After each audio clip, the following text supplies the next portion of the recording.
Eh bien, bonjour à tous. Aujourd'hui, nous allons voir comment identifier les différents types de dessins industriels. Donc, ces dessins industriels nous permettent de savoir comment sont faits les mécanismes ou les ouvrages. Alors, j'ai réparti ça en plusieurs petits chapitres. Vous voyez, là, c'est le chapitre 1. Donc, les différents types de dessins, déjà, nous pouvons dire qu'il y a d'une part le croquis, parce qu'un croquis souvent vaut mieux qu'un long discours. Donc, c'est pratique pour se comprendre en langage technique. Ensuite, on a ici un dessin d'ensemble. Là, j'ai un exemple de dessin d'ensemble où l'on voit pourquoi ensemble, parce qu'on voit plusieurs pièces qui sont assemblées les uns avec les autres. D'accord? Et puis là, on le voit avec en partie droite là, son cartouche ou sa carte d'identité.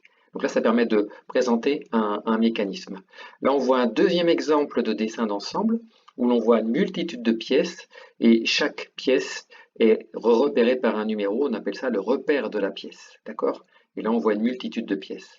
Généralement, avec le dessin d'ensemble, on met une nomenclature qui comporte au minimum 4 colonnes. La première colonne, en partant du bas vers le haut, c'est le repère de la pièce, le repère 1, etc., 2, 3, 4, 5. Bon, le repère 1, par exemple, là sur le plan, on doit le voir ici, vous voyez le repère 1.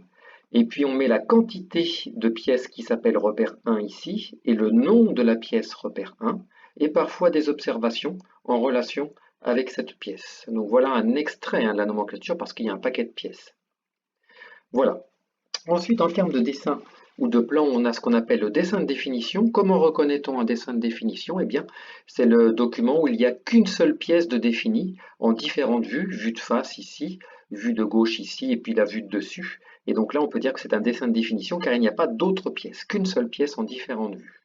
Là, on a un schéma cinématique qui explique plutôt, lui, comment fonctionne la pièce. C'est un schéma très très simple, donc on verra plus tard comment lire un schéma cinématique.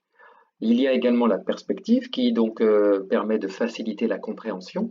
Et puis enfin, il y a la vue éclatée. Voilà. La deuxième étape dans cette présentation, c'est comment identifier les différents formats de plans. Puisque quand on a des grandes pièces, on essaye d'utiliser des grands plans comme le format A0.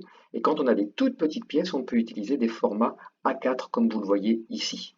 Donc on a les formats ici des différents formats de plans, pardon, et vous lirez ça tranquillement. Ensuite, comment identifier les différents types de traits qui sont normalisés? Eh bien, on a trois types principaux de traits. D'abord, le trait continu et fort, qui permet de dessiner les arêtes visibles. Le trait interrompu, qui est utilisé pour représenter les arêtes cachées des pièces. Vous voyez ici des arêtes cachées que l'on ne voit pas sur la face avant, qui sont derrière. Et enfin, le trait mixte fin ou le trait d'axe, qui est utilisé pour donc indiquer le centre des formes cylindriques, coniques ou autres volumes. Là, on voit plein de petits traits d'axe. On a ici la représentation des principaux traits en termes de dimension.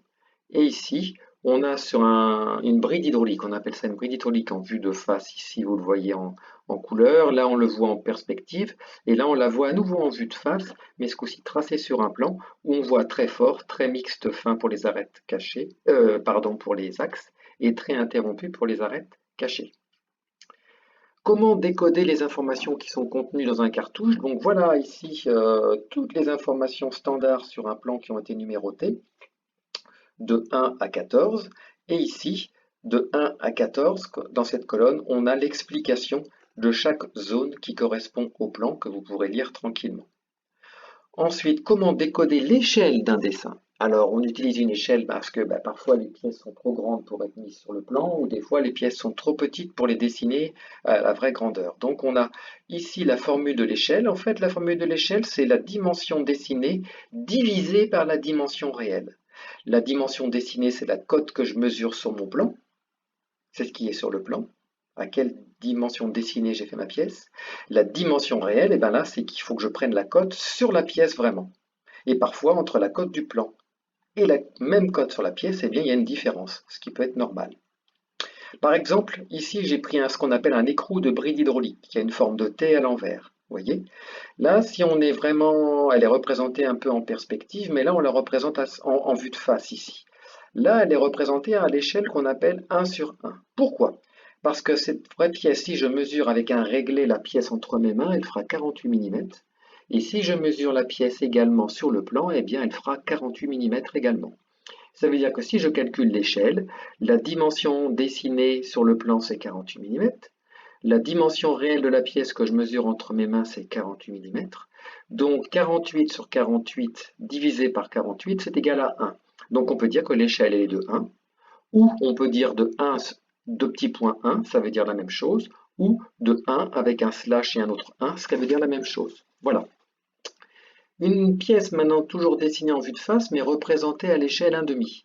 Donc la pièce dessinée est 2 fois plus petite qu'en réalité. Je calcule l'échelle à partir toujours de la même cote de 48. Mais maintenant que je mesure cette cote 48 sur la pièce qui est dessinée, ben c'est plus 48, elle fait 24 mm sur mon plan. Alors que dans la réalité, elle fait toujours 48.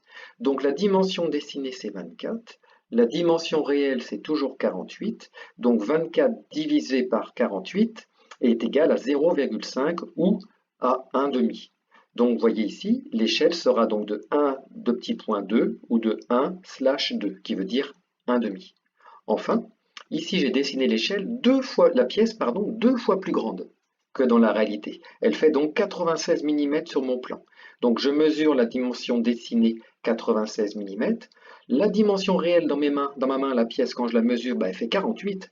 Donc je fais 96 divisé par 48 égale 2. Donc ça veut dire que l'échelle, elle est de 2, ou de 2 sur 1, ou de 2 sur 1. Voilà. On a différentes valeurs d'échelle usuelles. Par exemple ici, quand on a des pièces réduites sur le plan, un cinquième, un dixième. Quand on a des pièces qui sont agrandies sur le plan, 2 sur 1, 5 sur 1, 10 sur 1. Donc on peut remplacer en fait le slash par le deux petits points, je vous l'ai dit tout à l'heure, c'est la même chose. Par contre, ce qu'il faut bien retenir, c'est que sur un plan, quelle que soit l'échelle du plan, eh bien, les cotes qui sont marquées sur le plan sont toujours en vraie grandeur. Voilà, eh bien écoutez, j'ai fini. Vous allez pouvoir maintenant répondre au questionnaire qui est adjoint à cette petite vidéo. Le questionnaire s'appelle S12320TD, questionnaire sur l'identification d'un dessin industriel V3. Donc vous allez ouvrir ce questionnaire qui vous explique comment faire ensuite pour répondre aux questions. Allez, je vous souhaite une bonne journée et je vous souhaite également un bon courage.